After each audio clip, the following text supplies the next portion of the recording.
오늘도 하나님께서 우리의 말씀을 통해 또 우리의 기도를 응답해 주심을 통해 우리에게 은혜를 주실 줄 믿습니다.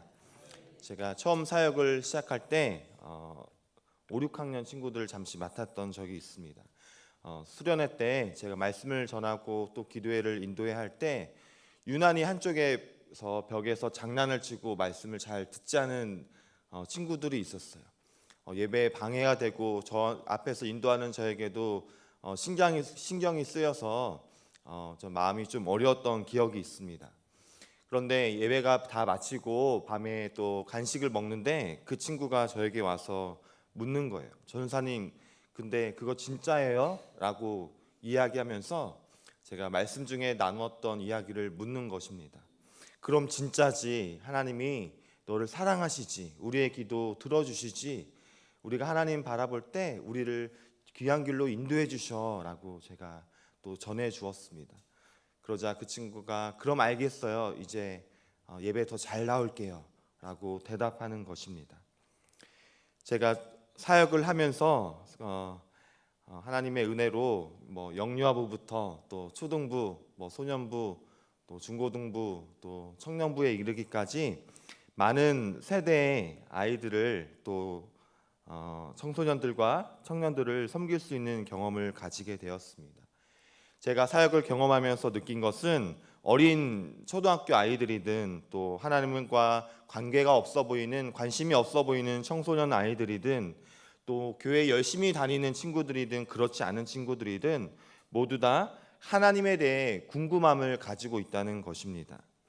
그리고 자신이 하나님을 어떤 분이신지 아직은 잘 믿어지지 않고 잘 알지 못하지만 그 하나님을 더욱 잘 믿고 싶은 마음이 마음속에 품고 있다는 것입니다. 이는 비단 어린 아이들의 이야기만은 아닐 것이라고 압니다. 오늘 이른 새벽부터 이 예배의 자리에 오르신 여러분들은 어떤 마음으로 이 자리에 오르셨습니까? 각자 마음에 품은 기도의 제목은 다 다르지만 결국은 하나님의 은혜를 입게 되기를, 그리하여서 우리의 가정 가운데, 우리의 자녀 가운데, 나의 삶의 모든 삶의 자리 가운데 세상의 권세가 아닌 하나님의 권세가 임하고 주님의 품 안에서 영적으로 회복되길 바라는 마음이라고 저는 믿습니다. 그렇다면 진정한 하나님의 도우심과 은혜를 입게 되고 진정으로 영적인 회복은 어떤 사람에게 임하게 되는지를 오늘 본문의 말씀을 통해 살펴보고자 합니다. 오늘 본문인 에스라서 7장 1절은 2일 후에라는 말로 시작이 됩니다. 에스라서 1장부터 6장까지의 말씀에서는 말씀을 통해 하나님께서는 바벨론의 포로로 붙잡힌 이스라엘 백성들을 귀환시키는 장면이 나옵니다. 그래서 결국 무너졌던 하나님의 성전이 재건되기 시작했습니다. 그리고 6장에서는 성전 봉헌식도 성대하게 치러졌습니다.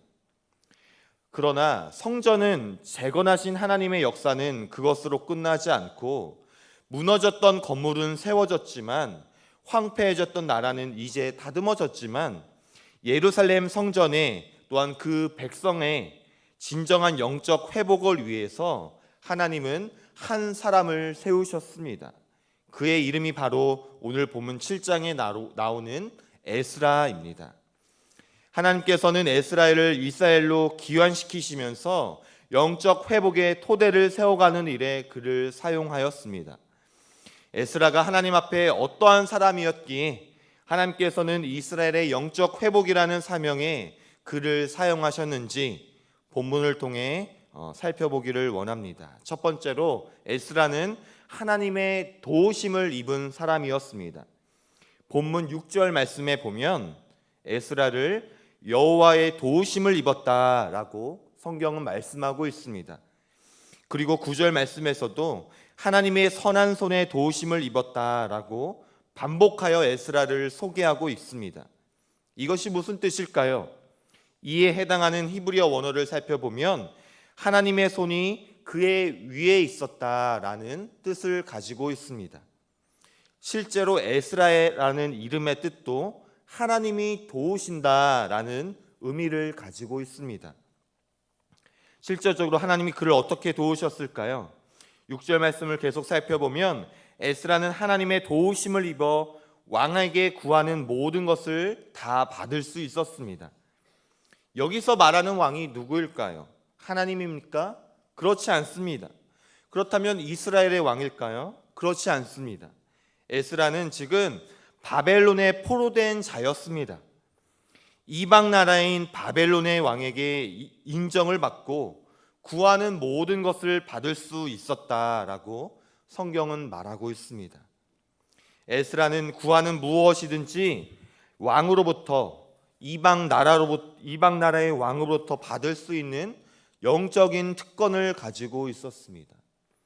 포로된 자였던 에스라가 이러한 특권을 누릴 수 있었던 이유가 무엇이라고요? 바로 하나님의 선한 손이 그를 도우셨기 때문입니다.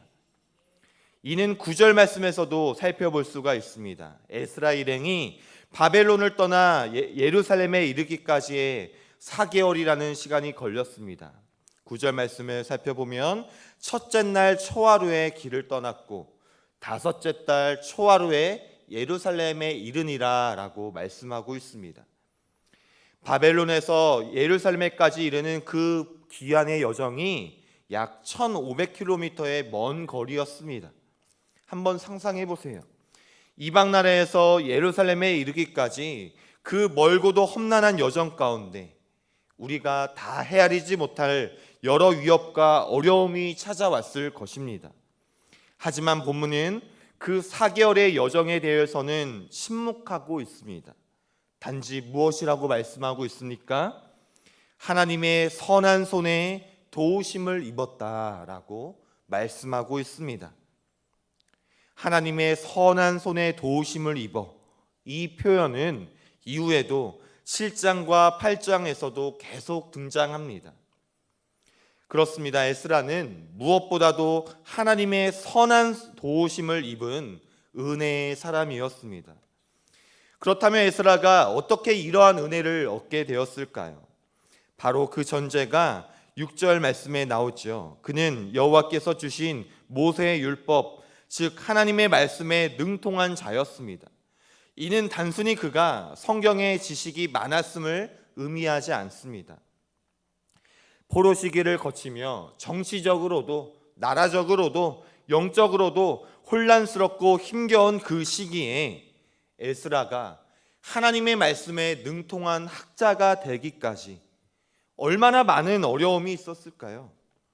많은 핍박과 시련이 수없이 찾아오고 그래서 포기하고 싶고 그를 두렵게 하는 일들이 참 많았으리라 우리는 쉽게 짐작할 수 있습니다. 하지만 하나님께서는 에스라를 민족의 영적 지도자로 세우시기 위하여 그 마음에 선한 마음을 품게 하시고 포기하지 않고 나아가는 그를 성령으로 도우시고 인도하셨습니다. 우리가 잘 아는 말씀 구절이죠. 로마서 8장 26절 말씀에 이와 같이 성령도 우리의 연약함을 도우시나니 우리는 마땅히 기도할 바를 알지 못하나 오직 성령이 말할 수 없는 탄식으로 우리를 위하여 친히 간구하시느니라. 아멘. 저에게는 심적으로 또한 여러 가지 상황 가운데 저에게도 어려움과 힘겨움이 찾아올 때가 있죠. 그럴 때마다 제가 입버릇처럼 하는 기도의 한마디가 있습니다.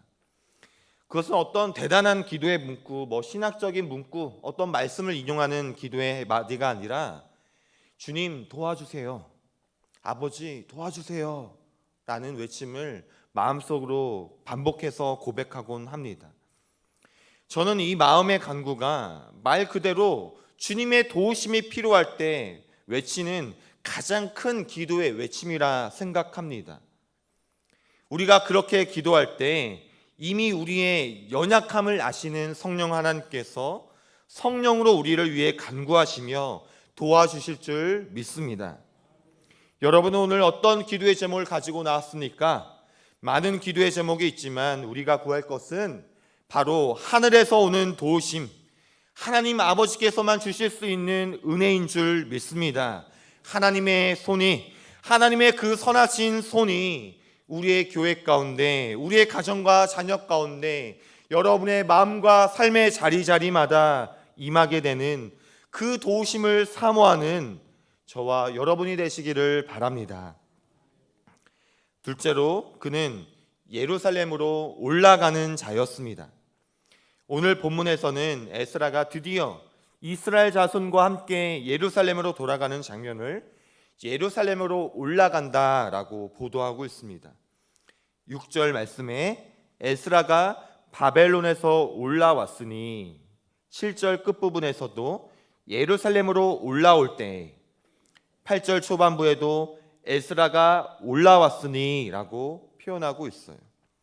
이 짧은 본문 속에서 에스라가 예루살렘으로 향하는 장면을 올라간다 라고 3번이나 반복하고 있습니다. 예루살렘의 지대가 더 높다는 것을 의미하는 것일까요? 그렇지 않습니다. 올라간다는 뜻은 보다 덜 중요한 곳에서 더 중요한 곳으로 간다라는 의미를 가지고 있습니다. 우리가 흔히 지방에서 서울로 갈 때 서울로 올라간다라는 표현처럼 오늘 바벨론에서 예루살렘으로 가는 의미도 그와 같습니다. 그런데 당시 상황을 봤을 때 바벨론 왕국과 예루살렘 중에 어느 것이 더 중요한 요지이겠습니까? 당연히 바벨론입니다. 바벨론에는 왕궁이 있고 풍부한 물적 자원이 있습니다. 지금 여러 나라를 다스리는 강한 권력도 가지고 있는 나라입니다. 반면 예루살렘은 그저 황폐한 변방의 한 지역일 뿐입니다. 그러므로 예루살렘으로 가는 길은 올라가는 길이 아니라 내려가는 길이 맞습니다. 그럼에도 불구하고 성경은 예루살렘으로 가는 길을 올라가는 길이다라고 3번이나 반복하고 있습니다. 즉 에스라는 화려한 바벨론 왕국보다 황폐화된 예루살렘이 더 중요하다고 고백하고 있다는 것입니다. 그 이유가 무엇이겠습니까? 그것은 바로 예루살렘은 하나님의 택하신 곳이기 때문입니다. 하나님의 임재가 거하는 곳이기 때문입니다. 하나님의 말씀에 약속이 있는 곳이기 때문입니다. 세상적으로 보면 예루살렘은 내려가는 곳 같지만 영적으로 예루살렘은 올라가는 길이 맞습니다. 그곳이 아무리 황폐화된 곳이라 보일지라도 그것은 영적으로는 하나님 앞에 올라가는 길이었습니다.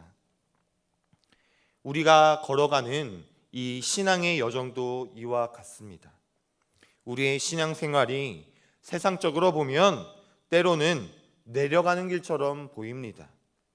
살리는 길이 아니라 오히려 자신을 죽이고 포기하는 길처럼 보입니다.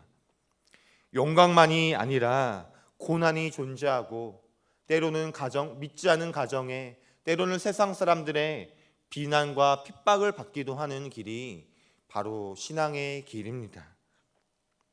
세상 유익을 포기하지 않고는 온전히 따를 수 없는 길이 바로 우리가 걸어가고 있는 이 믿음의 여정입니다.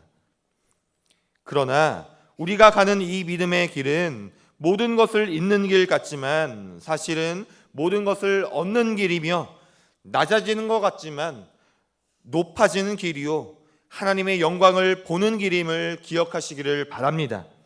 이는 예수 그리스도께서 이미 우리에게 보이시고 확증해 주셨습니다. 예수님의 십자가의 길은 많은 이들의 손가락질과 비난과 저주를 받았습니다. 그 길은 분명 고난의 길이요 넘어짐과 포기의 길처럼 보였습니다. 하지만 그렇지 않았습니다. 예수님이 짊어지신 그 십자가의 길은 다시 부활 승리하셔서 모든 이들을 구원케 하는 구원의 길이요 사랑과 회복의 길이요 생명의 길이었음을 기억하시기를 바랍니다. 그 생명의 길이 바로 오늘 저와 여러분이 때로는 힘겹고 고난으로 들여지는 이 믿음과 신앙의 길에서도 분명히 목도하게 될 줄을 믿으시기를 바랍니다. 마지막으로 에스라는 말씀을 사모하고 그 말씀을 삶 속에서 살아내는 사람이었습니다. 우리 오늘 본문 10절 말씀 에스라서 6장 10절에 7장 10절의 말씀을 다시 한번 읽어보겠습니다. 시작. 에스라가 여호와의 율법을 연구하여 준행하며 율례와 규례를 이스라엘에게 가르치기로 결심하였었더라. 아멘. 이것이 바로 그가 이스라엘의 새로운 공동체를 건설하고 영적 회복에 쓰임받을 수 있었던 이유입니다. 그는 하나님의 말씀을 늘 가까이하며 연구하는 사람이었습니다. 하나님의 말씀을 듣기를 사모하고 가까이하는 사람이었습니다. 하지만 여기서 그치는 것이 아니라 그는 그 말씀을 준행하는 자였다라고 말씀하고 있어요. 요즘 시대에 인터넷만 조금 켜도, 핸드폰으로만 조금 조작해도 수많은 대단한 목사님의 말씀을 들을 수 있습니다. 여러 가지 예배의 자리가 있고 말씀을 들을 수 있는 정말 말씀의 풍성한 홍수의 시대를 살아가고 있습니다. 하지만 그 말씀에 마음에 새기고 삶에 새기며 그 말씀을 살아내고자 분투하는 신앙인은 얼마나 있을까? 우리는 돌아봐야겠습니다. 그 말씀이 내 삶이 되도록, 그 말씀이 내 삶 가운데 이루어지도록 몸부림치며 노력했던 자가 바로 에스라였습니다. 오늘 본문을 제가 쉬운 번역으로 다시 한번 읽어보도록 하겠습니다. 에스라는 여호와의 법을 깨우쳐 몸소 실천할 뿐만 아니라 그 말씀들을 이스라엘 사람들에게 가르치고 싶은 마음밖에 없었다라고 성경은 말씀하고 있습니다. 여러분, 하나님의 말씀을 듣고 행하는 자가 하나님의 넉넉한 말씀의 반석 위에 세워짐을 기억하시기를 바랍니다. 마태복음 7장 24절에서 27절의 말씀을 제가 읽어드리겠습니다. 그러므로 누구든지 나의 이 말을 듣고 행하는 자가 그 집을 반석 위에 지은 지혜로운 사람 같으리니 비가 내리고 창수가 나고 바람이 불어 그 집에 부딪히되 무너지지 아니하나니 이는 주추를 반석 위에 놓은 까닭이요 나의 이 말을 듣고 행하지 아니하는 자는 그 집을 모래 위에 지은 어리석은 사람 같으리니 비가 내리고 창수가 나고 바람이 불어 그 집에 부딪힘에 무너져 그 무너짐이 심하니라. 아멘. 말씀을 듣기만 하고 우리 삶 속에 살아냄이 없으면 마태복음에서는 우리의 삶은 마치 모래 위에 지어진 집과 같다라고 성경은 말씀하고 있어요. 에스라는 자신의 삶을, 자신이 받은 사명을 가지고 이스라엘 나라를 반석 위에 집을 지은 자였습니다. 하나님의 그 말씀 위에 인생을 지어가는 사람이었습니다. 또한 자기만 아는 것으로 그치지 않고 사랑하는 자들에게 그 말씀을, 하나님의 사랑을 가르치고 전하기로 결심했던 자였습니다. 이처럼 성경을 보면 교회가 회복하는 역사의 중심에는 언제나 말씀의 회복이 먼저 있었습니다. 왜 그렇습니까? 하나님의 말씀이, 복음이 하나님의 능력이 되기 때문입니다. 하나님의 살아있는 말씀만이 사람을 살리고 교회를 회복시키며 우리의 삶을 복된 삶으로 인도하는 줄을 믿으시기를 바랍니다. 말씀을 맺겠습니다. 우리도 오늘 본문의 에스라처럼 끊임없는 하나님과의 영적 교제를 통해 하나님의 선한 도우심을 입는 믿음의 사람이 되기를 바랍니다. 또한 신앙의 삶이 내려가는 길이 아니라 하나님의 보좌로 올라가는 길임을 다시 한번 믿고 살아있는 하나님의 말씀을 삶 속에서 살아내는 저와 여러분이 되기를 바랍니다. 그리하여서 우리의 모든 삶의 자리 가운데 진정한 영적 회복의 역사를 경험하고 누리는 하나님의 선한 도우심을 입게 되는 저와 여러분의 믿음의 삶이 되기를 바랍니다. 기도하겠습니다.